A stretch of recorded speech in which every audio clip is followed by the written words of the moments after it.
राजा मान जा होलिया हमें, रंग डाला ना तू चुलिया में।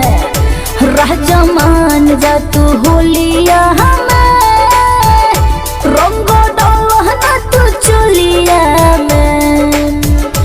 देखो साड़ी बटे कोर लइका, देखो तटे मोर, देखो साड़ी बटे कोर लइका, देखो तटे मोर। जगे गोवा में कोई सब लोगवा से राजा मान जा तू होलिया हमें, रंग डाला ना तू चुलिया में। राजा मान जा तू होलिया हमें, रंग डाला ना तू चुलिया में। ना हो रानी, एंगा ना होई। ऐसो के होली में बचबू ना, आ नइखे बुझाता है सुना।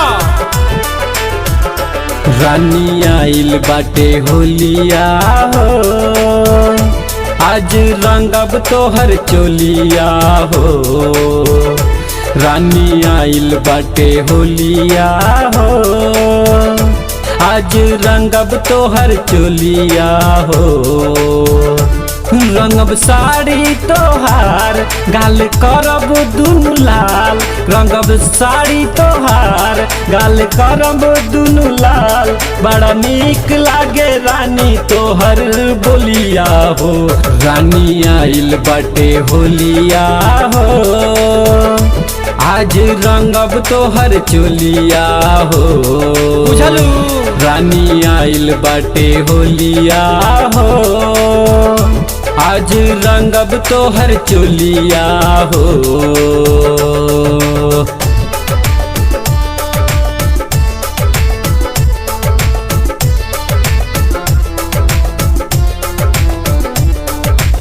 Music by Rohit Dixit.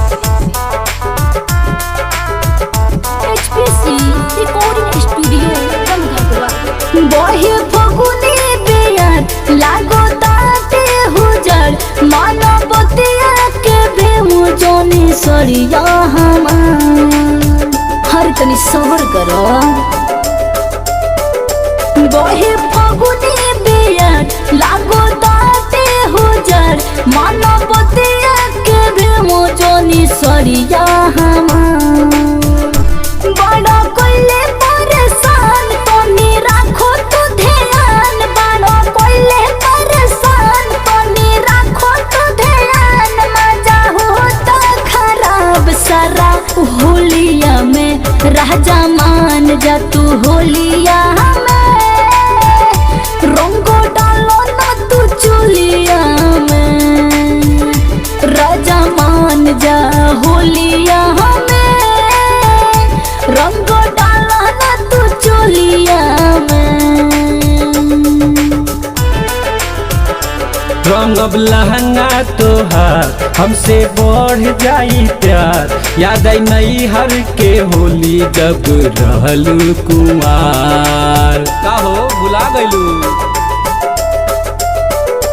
रंगब लहंगा तोहार, हमसे बढ़ जाई प्यार। याद आई नई हर के होली जब रहलू कुमार। मजा मरलू जाके नहरी, रंग वैलू अपन घंघरी। मजा मरलू जाके नहरी, रंग वैलू अपन घंघरी। याद आवेला बीतल सारा बतिया हो। रानी आइल बाटे होलिया हो, आज रंगब तोहर चोलिया हो। रानी आइल बाटे होलिया हो, आज रंगब तोहर चोलिया हो।